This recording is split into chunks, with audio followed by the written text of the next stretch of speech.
हैं। गौशाला पहुंचकर मां वाग्देवी के दर्शन मुख्यमंत्री करेंगे। मुख्यमंत्री के दौरे को लेकर प्रशासन अलर्ट मोड पर है। कलेक्टर ने कार्यक्रम स्थल का निरीक्षण किया है। मुख्यमंत्री धार में रोड शो भी करेंगे। 15 मई को धार गौशाला को लेकर इंदौर हाईकोर्ट ने फैसला सुनाया था। धार की जो गौशाला है उसको मंदिर माना गया था और इसके बाद मुख्यमंत्री डॉक्टर मोहन यादव का ये पहला धार दौरा है। गौशाला भी मुख्यमंत्री जाएंगे, मां वाग्देवी के दर्शन भी करेंगे। अब इंदौर हाईकोर्ट ने भी इस बात को माना है कि गौशाला मस्जिद नहीं बल्कि मंदिर है और मां वाग्देवी यानी मां सरस्वती का मंदिर है। अब यहाँ निरंतर पूजा हो रही है, लगातार पूजा पाठ किया जा रहा है। मां वाग्देवी के दर्शन करने के लिए दूर दूर से श्रद्धालु आ रहे हैं। पिछले 700 सालों से इसी विवाद के कारण मां वाग्देवी के दर्शन लोग नहीं कर पाते थे। सिर्फ मंगलवार को पूजा की अनुमति हिंदुओं को मिलती थी और शुक्रवार को नमाज की अनुमति मुस्लिम पक्ष को थी। मुस्लिम पक्ष का दावा कमाल मौला मस्जिद को लेकर था, लेकिन इंदौर हाईकोर्ट ने इस दावे को खारिज कर दिया और साफ साफ कहा कि गौशाला सिर्फ और सिर्फ मां वाग्देवी का मंदिर है और इसी मां वाग्देवी के मंदिर में दर्शन करने के लिए मुख्यमंत्री डॉक्टर मोहन यादव धार जाने वाले हैं। कुछ ही देर में मुख्यमंत्री धार पहुंचेंगे, वहां पर मां वाग्देवी के दर्शन करेंगे, गौशाला जाएंगे और एक रोड शो भी करेंगे। हमारे साथ धार से अंचल शुक्ला हमारे ब्यूरो चीफ जुड़ गए। अंचल जी, धार में आज मुख्यमंत्री पहली बार जाने वाले हैं। 15 मई को फैसला आया था और 15 मई के बाद मुख्यमंत्री का गौशाला जाना, मां वाग्देवी के दर्शन करना एक बहुत बड़ा मैसेज है। बिल्कुल हिमांशु, देखिए सबसे पहले तो मैं अपने दर्शकों को उस जगह के दर्शन कराना चाहूँगा जिसके लिए 721 वर्षों तक हिंदू धर्म के लोगों ने संघर्ष किया, लड़ाई लड़ी यहाँ पर और इस बात के लिए लगातार प्रयासरत रहे। हिमांशु, आपको याद होगा कि राम मंदिर के साथ कैसे हिंदू धर्म की आस्था रही है और इसके बाद किस तरीके से लंबा संघर्ष चला, कई लोगों ने अपनी जान दी और इसके बाद जब हिंदू मंदिर बनकर तैयार हुआ तो आज किस तरीके से लोगों की आस्था का बड़ा विषय बना हुआ है और लोग वहाँ पर पहुँच रहे हैं। और उसी के साथ ही दूसरा ये बड़ा फैसला आया है 721 वर्षों बाद। आज यहाँ पर प्रदेश के मुखिया डॉक्टर मोहन यादव पहुँच रहे हैं। सुरक्षा के कड़े इंतजाम किए गए हैं। लगभग 3 से 4 कार्यक्रम उनके यहाँ होने हैं। 2 से ढाई घंटे तक वो यहाँ पर रुकेंगे।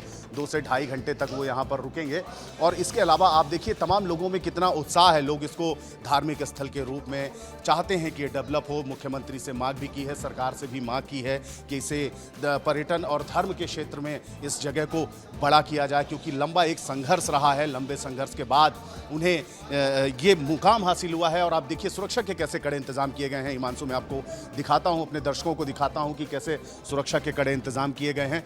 और यहाँ पर एक एक पत्थर जो है, एक एक जो शिला पट्टिकाएँ हैं वो बताती हैं कि ये हिंदू धर्म की आस्था का किस लिए केंद्र रहा है। हिमांशु, अभी तक यहाँ पर शुक्रवार को नमाज अदा होती थी, नमाज अदा होती थी, लेकिन अब 7 दिन यहाँ पर पूजा पाठ हो पाएगा। इस तरीके की यहाँ पर व्यवस्था की गई है। और मूल रूप से जैसा कि यहाँ के लोगों से जब बात हुई तो वो बता रहे हैं कि किस तरीके से इसका जो मूल स्वरूप था इसमें वे फिर से वापस आए और जो कि हिंदू धर्म के लोगों की आस्था का बड़ा केंद्र रहा है उसको फिर से उसको वापस लाएं। और अब हमारे साथ वो शख्स हैं जिसने इसके लिए एक बड़ी लड़ाई लड़ी है।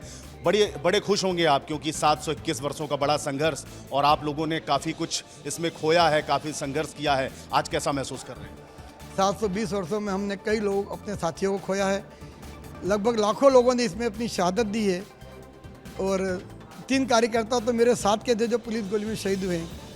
तो ऐसे कई लोगों ने अपना जीवन देखा कि जब 720 वर्षों बाद इस परिसर का जो राजा भोज ने इसको स्थापित किया था, जिसे सरस्वती कंठाभरण के नाम से स्थापित किया था, बाद में अंग्रेजों ने इसको भोज की शाला के नाम से संरक्षित किया था, जिसके भोजशाला कमाल मौलाना मस्जिद कहा जाता था।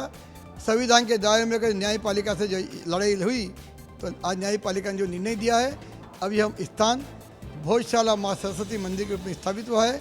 अभी हमने इसमें माँ की प्रतिकृति के रूप में स्थापित की है। अभी मूल प्रतिमा जो लंदन के संग्रहालय में कैद है, वह जब आएगी तो निश्चित ही यह अपने गौरव को स्थापित होगी। अभी केवल हमने इस मंदिर का टाइटल बदला है। अभी तो भोजशाला के गौरव की पुनर्स्थापना जब होगी तो राजा भोज के काल में जो इसका स्वरूप था, जहाँ वेदों की ऋचाएँ गाई जाती, जहाँ संस्कृत के श्लोक रखे जाते थे, जहाँ प्रतिदिन यज्ञ होता था, तो वह स्वरूप जब तक प्राप्त नहीं हुआ था हिंदू समाज इसके लिए सतत रहता है। मुख्यमंत्री जी आज आ रहे हैं, किस तरीके की उम्मीद है, किस तरीके की मांग है आप लोगों की, क्योंकि बड़ी उपलब्धि है ये कम से कम हिंदू धर्म मानने वालों के लिए। देखिए, मैंने जब से सरकार बनी ने पता लगाया कि आज तक कोई मुख्यमंत्री इस भोजशाला में प्रवेश नहीं किया। जब भी कोई मुख्यमंत्री आता था तो बाहर चादर चढ़ाने जरूर जाता था, लेकिन पहले मुख्यमंत्री है। मैंने जब अखंड उपजा हुई थी तब भी कहा था कि 18 साल के शिवराज सरकार में भी कभी इस भोजशाला की किसी ने सूद नहीं ली। वो मामा जरूर थे, लेकिन असली मामा धार के हिंदुओं को मिले हैं मोहन मामा के रूप में, जिन्होंने धार के हिंदुओं को अपनी माँ से मिलने का रास्ता प्रशस्त किया है, अपनी माँ की अखंड पूजा करने का हमको सौभाग्य दिया है। ऐसे मामा का हम आज भोजशाला में अभिनंदन करेंगे, उनका साधुवाद करेंगे कि असली मामा हिंदुओं के आप हैं। तो देखिए हिमांशु, कैसे यहाँ पर लोगों की जो श्रद्धा है, लोगों की जो भावनाएं हैं वो आ रही हैं। जितने अभी तक कोई भी मुख्यमंत्री इस मंदिर के भीतर नहीं आया और डॉक्टर मोहन यादव पहले ऐसे मुख्यमंत्री होंगे जो यहाँ पर आएंगे, और उसी लिए देखिए रेड कारपेट यहाँ पर बिछाई गई है, फूलों से पूरा मंदिर प्रांगण जो है वो सजाया गया है।